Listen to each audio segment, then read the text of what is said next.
So in this keynote, I'm going to do a new product launch. I'm so excited. It's actually part 2 of a part 1 product launch I did at Radiance last year. So let me kind of rewind a bit. And for those of you who have not been at Radiance last year, we launched a product called Autonomous Finance Platform, and we made a bold prediction that B2B cloud software will be dead by 2030. And then just a quick recap. If you think about the evolution of software disruption cycles, it took us 30 years to go from paper to the mainframe systems, 20 years to go to on-prem, SAP, ERP, Oracle, and 10 years to disrupt that into cloud. Most of the applications that you probably acquire today are cloud applications. And it's an easy extrapolation that it will take another 7 years before the next stack of software will take over. We call that autonomous software. We think it's going to be a fairly popular category going forward. Data-driven, intelligent applications, the topic we are discussing today, which is AI. The stack itself is going to completely change. It has always happened in the history of time. The core platform is going to be big data. If you think about it, every 2 years, we are doubling the amount of data we are creating. If you just think about your email inbox, probably after 2 years, you have twice of as much as you had in the history of time. All the rules-based processing is going to machine learning AI algorithms because your data is continuously changing and it needs to adapt. And then finally, we need to deliver an experience where the humans and machines can effectively interact. So that's what we call as autonomous finance. If you just think about, again, the history of time, industrial revolution, internet revolution, and I think the next decade is the intelligent revolution. AI will be the next internet. In the industrial economy, everybody was not connected, right? If you just think about how people worked like 50 years back, you're physically working, you're not connected. You only had maybe desk phones. And then in the internet economy, I think 70% of the world's population is connected. So we take this for granted. Think about the amount of time you're on the phone or your computer just today. And then if you just extrapolate that to the intelligent economy, what you will probably see is every human brain amplified by 10x by AI in everything we do. I know that sounds futuristic, there is hype, there is doubters, but if you think about the internet economy unfortunately actually has created a kind of like an economic disparity too, right? Those of you who work in the corporate or in the connected economy, imagine the ones who are not connected. It is very different from income levels to prosperity. The intelligent economy is going to take it to the next level. So it's like the good old Darwin's theory of the most responsive to change. The ones who adapt is where the world always goes, whether it is animals or human beings. Now, what I'm going to focus in today's presentation is not as much AI. I'm sure you hear a lot about that from different companies out there, and you're probably doing a lot of initiatives. I'm going to focus on the experience aspect, the humans element of the humans plus machines economy we are in. So I think tech companies, including HighRadius, I think have done generally a good job in commercialization of artificial intelligence. If you think about all the algos over the last decade, but we have done a really poor job in understanding the evolution of human roles and interaction with AI. This is something that we have been thinking about for the last 2-3 years. All the feedback we get from our customers, I think we kind of made it an afterthought, and we need to do a much better job. So let's think about the evolution of the roles in 3 parts. If you just think about all of us, you have the CXOs, the operational leaders, which are probably most of you in this room on the football field here, and then the end users, the analysts, think about this, the collector, the treasury analyst, the accountant. The CXO's role is very clear. They just expect faster business outcomes. If you think about a CXO, if you meet your CFO, their expectations 10 years back from a transportation to today is, for a transformation is very different. The end user roles is also actually clear in how it's evolving. It's gone from repetitive work to a lot of it getting offshore to shared service locations, to a lot of automation now, and probably some of the work will come back. But I think the analyst role or the end user's role will evolve to human judgment. Think of it as the EQ part, which is the heart, and their own intelligence and brain part, which is the override. and then how you let the machines do the repetitive work, but you do the judgment work. All that is great, but what about your role as an operation leader? How has it evolved? So let's look at, when you think about your own role evolution with tech evolution. Again, back to the mainframe era, every application was custom built, 100% customization. You sat down with a vendor, be it IBM, you told them what your requirements are and they built it for you. Then came the SAP on-prem era, still a high amount of customization, right? If you just think about all the SAP HANA upgrades or the Oracle Fusion upgrades, you are now seeing that you had a lot of tech debt because of the customization. Then came the SaaS era, and then customization is low, but you still do some because it's a single code base.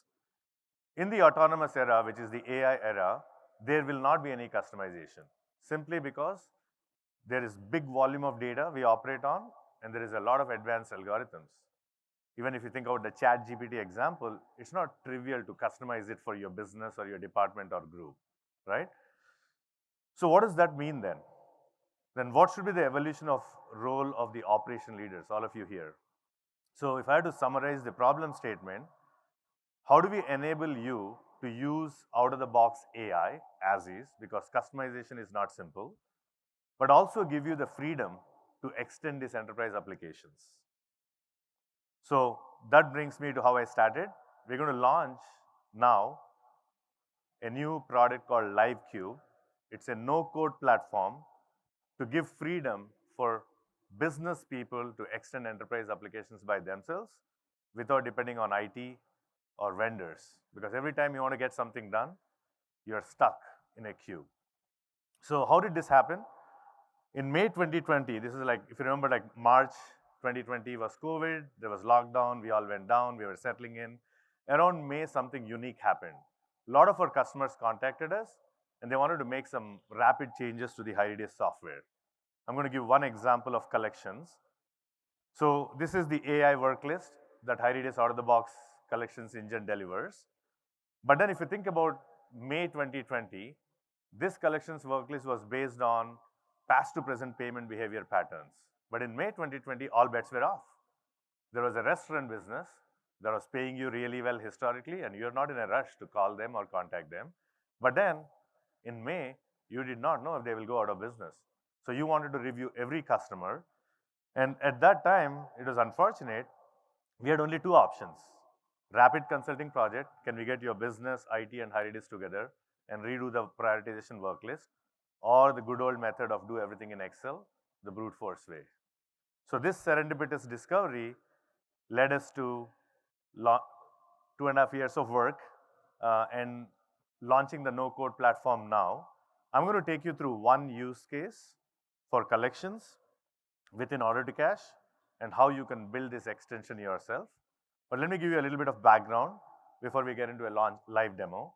So what you're seeing here is the AI work list, right?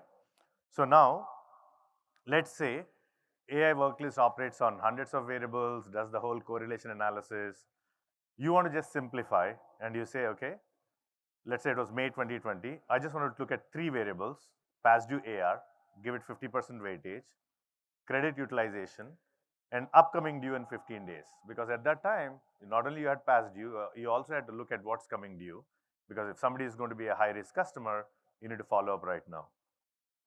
With that, I'm going to pull Josh Kinsell to the stage, who is our Chief Accounting Officer, to do a live demo.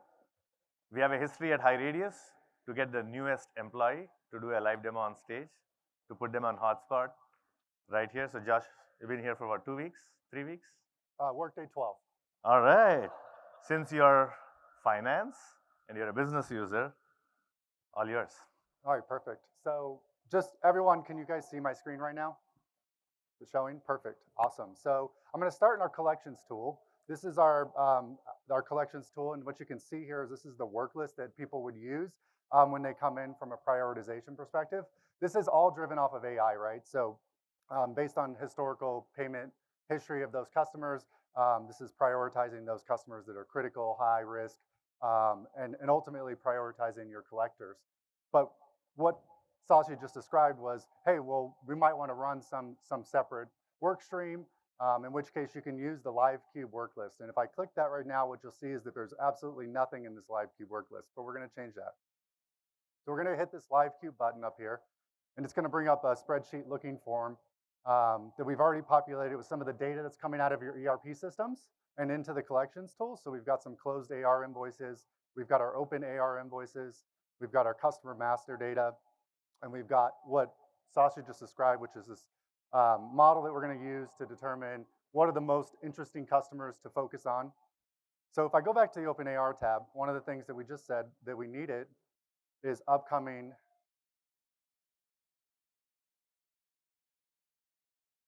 due balances.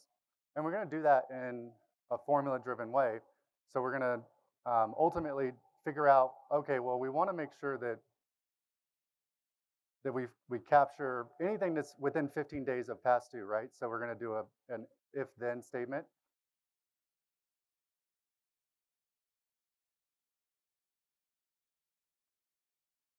And if it's true, it's within 15 days of being due, we're going to pull up the open invoice balance. And if it's not, then we're just going to put a 0. And what you'll see is that it's taking a second to load. But what it's doing is it's going across all of the invoices in the system, not just the ones you see on the screen. If you scroll down, there's only going to be 50 cells, but it will automatically add 50 as you continue to go down. And you can see now we've got balances here for the upcoming due. This is within 15 days, so we've got one here. And now we want to group this by our customers, right? So this is the invoice level data. And so we'll use this group by functionality. It's very similar to a pivot. The benefit of this is that it actually doesn't need to be refreshed like a pivot is. And it doesn't need, you don't need to update the data set, right? It's going to pull all of that data into this. And so you can see that we now have the customer and the sum of the upcoming balances. And if we come over to this customer master data, what you'll see is that we've got our customer number, our name, we've got the past due balances,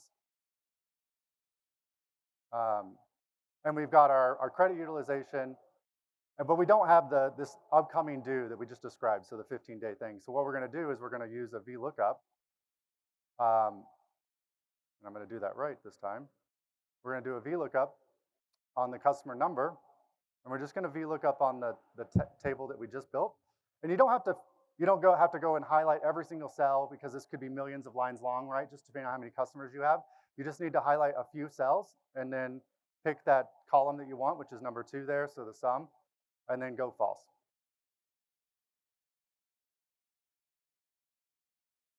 And so what this is going to do is it's ultimately going to bring this in so that we can do some scoring. And I'm going to add three columns here. I'm going to have a past due score. I'm going to have a credit utilization score. And I'm going to have that upcoming due score. So this is that within 15 days. And one thing that is new and probably nobody in this audience has ever seen is this linear scale. And what this is doing is it's going to basically weighted average the past due amount on a scale of 0 to 100. So think of that like that scaling color that you would use in conditional formatting. It's going to do that exact same thing, and it's going to give it a scale 0 to 100, where the 100 is the highest past due balance, and 0 is 0 past due balance. And we're going to do that across all 3 of these to give us a separate score for each of the things that we're focused on. And then one more, again, linear scale. It's going to scale all of this up for us.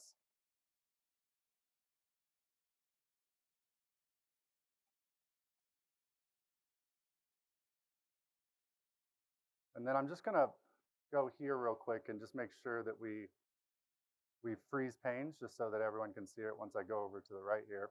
And then we're going to add a collection score here. And this is going to be that overall collection score based on that weighting that we just did. And it's just a straight formula, right? So we're just going to take that first balance and multiply it by that 50%. And then credit utilization we said was 30%. And so we're going to take that and multiply it by that score. And then the last one is this upcoming due, and that is 20%. And so we're going to get basically a weighted average of our customers and what we think we would prioritize based on this average. And again, it takes a second because it's going through all of your information. And as this updates, I'm going to sort descending just to show you who's who's at the top here. We've got Giant Eagle, Kroger, and App LLC. And what you do is once you've had this all set up, you'll go back and you'll publish this back into the collections tool. So if you hit publish, it'll say publishing the collections work list. And then if we go back here, we can refresh. And now you can see all of that data that we just put into the LiveCube has now come back into the collections tool. And with Giant Eagle, Kroger, and App LLC being those top 3. And what you can tell is that this is our list, the list we just made. If you go back to the AI work list, which is based on that, all of that history of the payment by the customer, it's a different prioritization list, right? And so this allows you to run different work streams different work streams that you really want to focus on. So just different weightings that you want to focus on. Let's say you're at the end of the period and you want to focus on balances that are coming due. You can focus on those and really make it a special work stream. So this is the beauty of it. The other thing I would say is that this updates every time the ERP syncs back into this. So if something comes bigger priority, it will automatically update this list for your collectors to work off of. So with that, I'll hand it back to Sashi. All right, thank you, Josh. Amazing. You did that in 7 minutes. You know, the interesting thing about that is I don't think I'll still be able to beat Josh, because even though I've been with the company for like 16 years, I think that's for the simple reason that when I asked him on Thursday, can you do this? He's like, I can do this, because it's Excel, right? So he was so fast. So I think that's the whole point, is how do we enable finance users who are really good at Excel and keep it the same, but deliver an enterprise application. So I'm going to take a couple more use cases. I'm going to take a simple one and a complex one, and then I'll do a little bit of double click under the hood. The simple one is automating PO approvals. We're doing this with one of our clients. So what you have here is a autonomous accounting close checklist. You have all the close categories. And then I'm going to double click on accruals, number 7. And then within that, PO accrual. So right now we are still in the HighRadius enterprise application of record to report close management. Once I go to PO accruals, it takes me to the details screen. And you'll see here who's responsible for it, the accountant and the approver and so forth. On the top right, you'll see an icon that says LiveCube. So from here, I can launch into the LiveCube extended application. And as you can see here, in this case, this will be available as a pre-existing LiveCube, but you can also build this from scratch. First thing it has done is it's fetched all the open purchase orders from your ERP system. Let's say it is SAP into the tab 1, but it's actually table 1. It's just abstracted it for you. Then it is also organized this by various departments for the sake of work collaboration. So you'll see all the POs related to IT spend from various vendors. At this point, the accountant and the point of contact in IT can collaborate back and forth. You can also build your own logic to pre-populate. So let's say you had a contract with AWS, one of our partners. It's an annual contract, and you think every month you're going to accrue 1 by 12. You can just put a simple formula of 1 by 12th of the contract value. If you think it's different, you don't need to go and run back to your IT to automate that for you. So once you do that, then the system again proposes a journal output, codes all the GL accounts. All this is based on the mapping. Think like VLOOKUP, right? You know the GL accounts, you know the expense categories and so forth. And then right from here, you can select the menu financial close and post journal. And this is where it connects back and makes a posting to your ERP system, could be real time, and then creates a journal entry. Now, let's say if the auditors come back after like 5 months and they want to see, hey, I want to get details on this particular journal entry for PO approvals, you can see at the top right again, it says LiveCube read only. When they click on it, they can go back and see the details. So you don't have any of those Excel, originally it was in edit mode and so forth. It's very clean. So that's a simpler example. I'm going to take a little bit more advanced example. So I'm going to punch through it a bit. So in this example, what you have is a Treasury cash forecasting scenario analysis. So the starting point is, let's say, you already have a cash forecasting for the next 6 months. So what you have here is the HighRadius Treasury platform cash forecasting, where there is an overall cash flow summary at an Apollo group company level, the parent company. You have the opening balance, closing balance, but the net cash flow, the AI prediction is driving the forecast over the next 180 days, each column being 1 day. Then, of course, how did we arrive at that? You kind of go at a company code level and you use AI to forecast the net cash flow at each company code level. To arrive at a company code level, you go at a cash flow category level. So you have your inflows like ARs and outflows like AP. So let's say all this was done and you have this running. Now, in this case, Apollo has a asset-based lending credit facility where it's about a 300 million credit facility. And the current utilization is at roughly in the 70% range. And the contract says that you cannot exceed 90%. Now, let's say you're in this situation, interest rates are going up, and is this enough to cover your business, or you need to get a new credit facility? So that's the problem statement. So you can look at a graph. All this is there now within LiveCube, where you can just do the simple charting, the way you would do it in Excel. I'm skipping the details. But in this case, you can see this is your baseline situation pre the interest rate hikes. Imagine like maybe last year flowing into this year. Now, you can do what is called a scenario analysis. And within scenario analysis on the right, you're going to add one shock. The shock is what happens if my AR gets delayed? Given the interest rate increases, maybe your customers you're starting to see a pattern of delayed payments. Will it have an impact on my cash flow? And will it have an impact on my credit facility? And do I need to do something about it? So here what we are doing is we are saying 10% of your AR will be delayed by 30 days over the next quarter. Of course, all these are parameters, you can change them. So as soon as you do that, in LiveCube, which is again an Excel-like front end, it immediately shows you that your credit limit, you're going to exceed the 90% threshold, color-coded as red. You can look at a graphical view. Your baseline was in orange. The blue is where you're jumping to if you do the scenario analysis shock of AR delays. So now, what are you going to do now?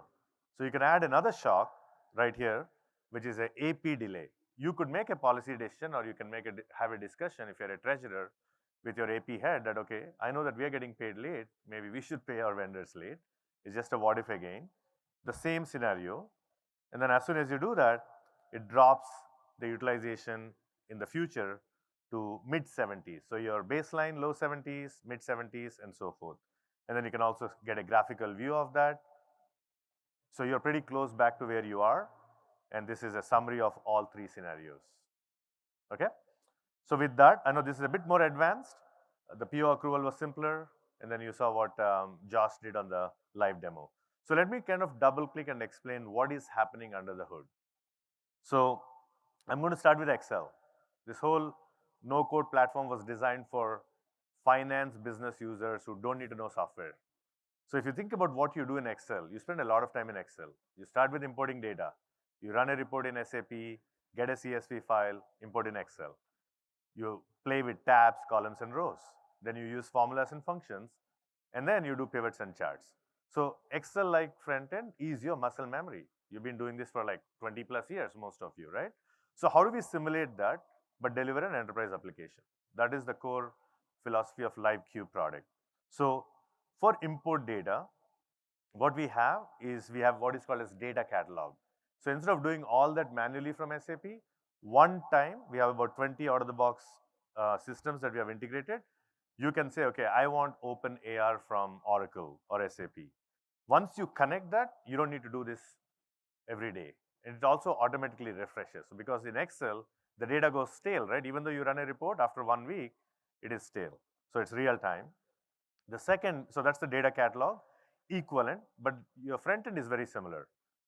For tabs, columns, and rows, every time you add a tab, we are creating dynamically a table, real time. Every time you're adding a column, we are creating a field, real time. Every time you select a column and say it's integer, we are changing the property. So this was the hardest part for us, because if you just think about the world of SAP, you cannot even add fields. You have to use the ref key 1, ref key 2, ref key 3 fields for multi-purpose scenarios. Adding a field would mean like paying like $50,000 change order and customization of SAP. But now you're just doing it in Excel, and behind the scenes, we are dynamically creating the database tables, fields, and properties. Then The next step is formulas and functions. This was the most hardest part, and we actually have a patent pending on this one. In Excel, you do it very simply, right? If you want to calculate days past due, most of you probably know the today function, and then minus the due date. Simple, takes like split second for you to get it done. What we have done is we have taken, at this point, the top 50 Excel functions, and this is where we have a proprietary language where we are converting that to a SQL query. So in this case, as an example, this looks a bit technical, but it is update invoice table, set days past due is current date minus due date, right? Of course, you don't know SQL, you know Excel. All of this is abstracted for you. So the dynamic SQL queries for formulas and functions, again abstracted.